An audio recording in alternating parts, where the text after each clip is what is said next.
Добро, јас право благодарам за поканата да учествувам на оваа дебата. Со големо задоволство, бидејќи ја сметам за исклучително значајна и како уште еден придонес и на има и на нашата јавност да разбиеме некои од митовите, стереотипите, пропагандистичките активности во врска со војната во Украина и во врска со тоа што Руската Федерација го прави во Украина, а и пошироко би кажал заради влијанието што сите аспекти на војната и на таа агресија што ги носи со себе ги прави во светот. Благодарам и за шлагвордот што ми го дадовте и Росана и Петрит за да можам да почнам и само ќе се надоврзам веднаш на тоа дека благословот на патриархот Кирил за војната во Украина беше само една од многуте активности на овој план, значи на планот на подготовката за целата таа, како што тие ја нарекуваат, операција и односно за војната, која претходеше според некој проценти, јас ќе кажам, дека може да се каже дека таа беше утврдена како стратегија веднаш или за време на анексијата на Украина од страна на Руската Федерација.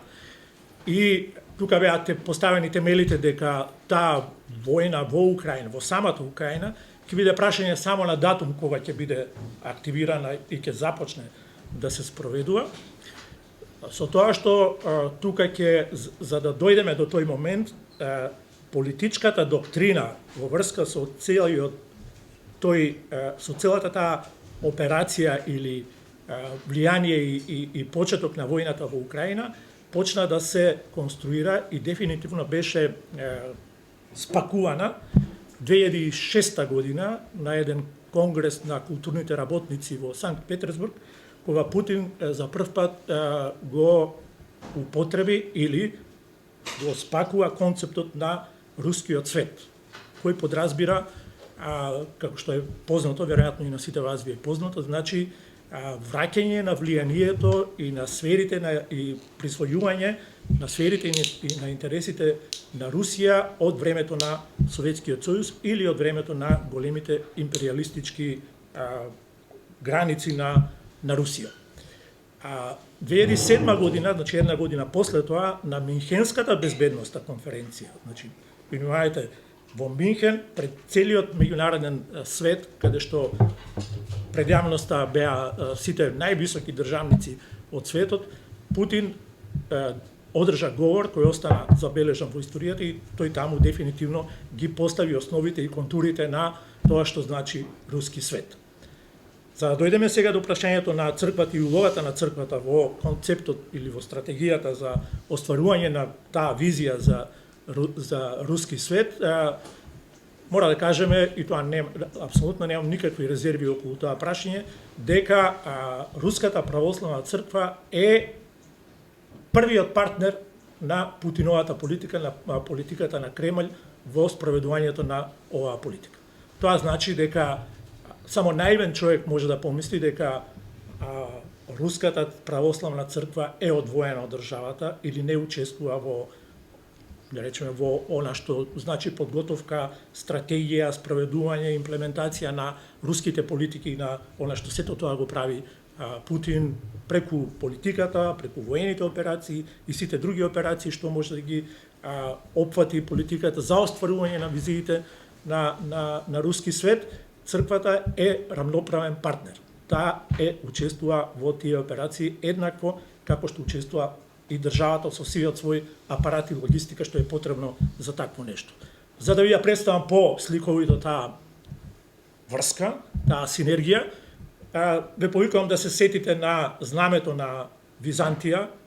двоглавиот орел, каде што нели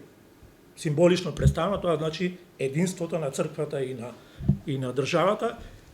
Тоа е нешто што треба да го имате како слика кога зборуваме за оваа поврзаност и за оваа сплотеност на црквата и на руската политика, рускиот државен апарат во спроведувањето на стратегијата за руски свет, која Украина и по војната во Украина ја зема како еден од инструментите за спроведување на една од најболните точки која тие така ја чувствуваат, а тоа е Украина, каде што беше спомнато, дека се работи за операција според нивните зборови за десатанизација и денацификација на една самостојна, суверена држава, признаена во светската заедница како таква, која си има свој устав, свој држава, свој народ, конституција и така натаму. Така да, апсолутно е тоа неоправдана, со ништо не испровоцирана, со исконструирани причини за да се спроведе таа војна операција. Повторно ќе се вратам на црквата сега. Благословот за војната, на тој благослов за војната, за почетокот на војната, предходеше, сега ќе почнам да ги редам студиите или случаите кои треба да го илустрираат сето ова што го кажав, а тоа е дека, например, рускиот патриарх речиси секоја негова неделна проповед после неделните литургии се всушност политички пораки и на една од нив тој рече дека Господ го пратил Путин да биде на врвот на Русија во овој период за да може да се спроведува и да се остварува визијата за рускиот свет. Потоа следува уште неколку такви реков дека тоа се редовни политички пораки на секоја неделна литургија што ја одржува патриархот Кирил ширум руските цркви во нивната диоцеза и тоа се пораките кои секогаш одат во поддршка на воените активности. Од тоа за да биде, да речеме, ќе завршам со тоа за да не должам многу, кулминацијата некаде во септември ми се чини беше кога за време на како што ја нарекоа тие ограничена регрутација за прибирање на нови сили за упатување на сили во Украина, кога тој им порача на сите оние што ќе загинат на фронтот, ќе им бидат сите опростени гревовите и тие ќе бидат во рајот или во Царството Божјо како што предвидува православието, што некои аналитичари, дури мислам дека и со право, го изедначија со она што е една од врвните и темелните принципи на исламскиот тероризам и фундаментализам, кога се вели дека секој оној мартир или како се вели маченик што ќе загине за исламот со повикот, нели, кога гинат на тој начин дека ќе заврши во рајот. Што можам друго понатаму да ви кажам, значи за да во овој прв дел. Сите активности на она што се случуваше на теренот, значи се правеше со поддршка на руската црква, кои вклучува во делот на дезинформациите, например дека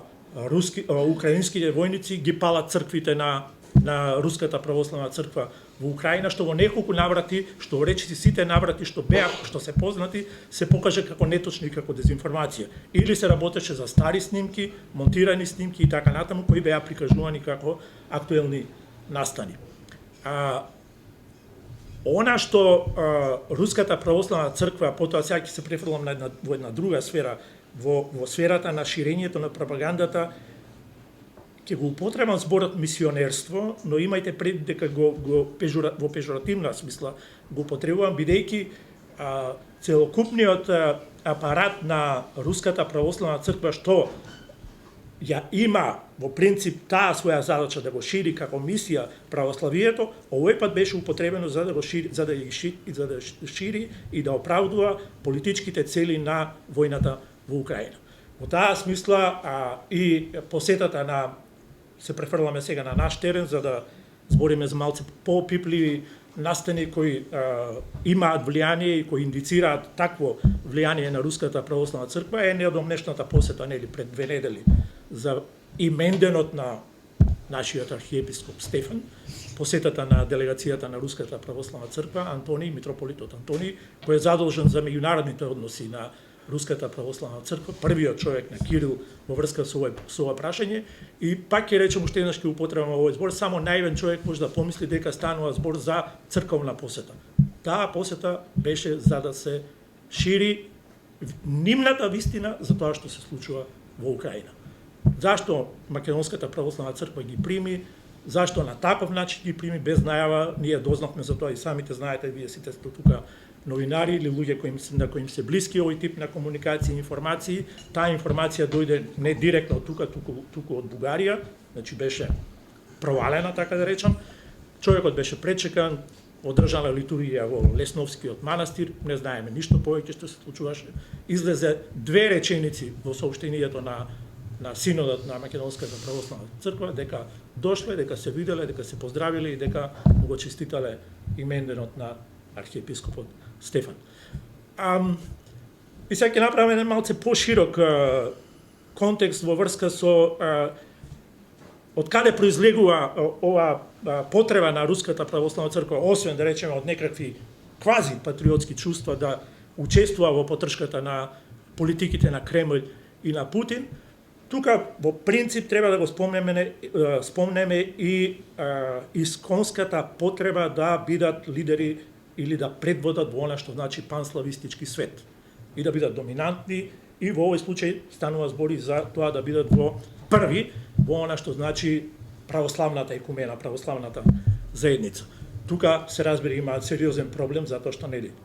визави нив е Цариградската патриаршија, која според еклесиолошките принципи е прва меѓу еднаквите цркви, иако тоа во православието нели е малце сложен процес, не би навлегувал многу околу тоа прашање, но тука една од причините е што,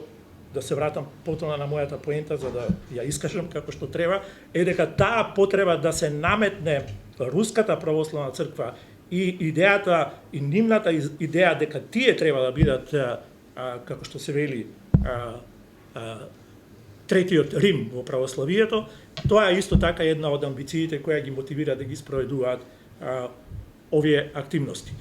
Овде се прекршува прашањето на признавањето на Украинската православна црква, која предходеше на воените операции во Украина, и знаете и сами дека тоа беше едно сериозно прашање. Пак ќе речам, нема да навлегувам во еклесиолошките аспекти и бекграунд на тоа што значи во православието признавање на една црква и така натаму. Многу сложено прашање кое ниту православието уште го нема расчистено, иако имаше неколку обиди на соборот на православието во Крит и претходно на соборот во Шамбези, каде што се правеа обиди да се реши ова прашање, меѓутоа никогаш не се дојде до решение. Јас можам да кажам дека тоа е и заради тоа што не им одговараше на некој од црквите решенијата што се нудеа во тоа околу тоа прашање, но ја почнав да навлегувам во таа сфера, но не ќе многу да навлезам во тоа затоа што само ќе се вратам пак на прекршувањето на ова прашање преку Украинската православна црква, каде што да речеме, ќе ги цитирам зборовите на Путин, бидејќи Украинската црква Украинската држава е конструкција на болшевизмот и на некои надворешни сили кои сакаат да го разбијат руското ткиво соодветно на тоа не постои Украинска православна црква. Тоа е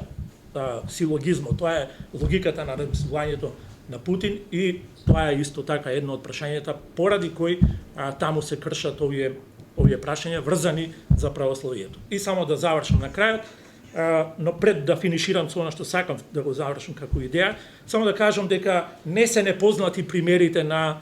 учество на православните цркви, па и на другите, да речем, и католичката црква не е без греови околу ова прашање, ако ја земеме Втората светска војна и некои активности што се правеа на тлото на Југославија во врска со учеството на католичката црква во овие прашања, но и православната црква исто така, да речеме во она што е последната војна во Југославија, ги знаеме активностите на Српската православна црква на терен и благословувањето на прскањето со света вода на пушките и оружјата и така натаму, на благословот што некои од високите достојници на Српската православна црква му го дадоа на како се беше овој? На Аркан. На Аркан, така, фала ти, Петри. Тоа е, сакам да завршам со нешто што на некој начин сакам да не биде се црнила. Она што сакам да го кажам е дека тоа си го замислив и сакам така да ја завршам ова моје прво излагање. Треба да имаме предвид дека тоа што го прави Руската православна црква во врска со поддршката на Кремљ и Путин и војната во Украина, не треба да не стави завеса и да не го затвори умот пред она што значи учеството на духовниот придонес на Русија во однос на светското наследство. Значи, сепак треба да задржиме некое ниво во кое ќе прифатиме дека многу луѓе, дури и во православието, многу свети личности од православието, како што се Свети Серафим Саровски или Свети Јован Шангајски, еден од светителите на Руската православна црква, кој има врски со Македонија, бидејќи во еден период престојувал во Битола, погребан во Америка, во Сан Франциско. Да не ги зборам писателите и така натаму, ќе завршам со тоа што кога на една страна ги имаме сите грди слики и грдиот лик на светот, а на другата страна ги имаме и треба секогаш да ги имаме во предвид убавите нешта на светот, да не си дозволиме да ни се замрачи умот и да ги гледаме само црните работи и да си го сочуваме чувството и она што значи Достоевски, мислам дека него му го припишуваат тоа, дека убавината сепак ќе го спаси светот, а сите зла, навистина сите зла имаат рок на траење и ќе завршат кога тогаш. Благодарам.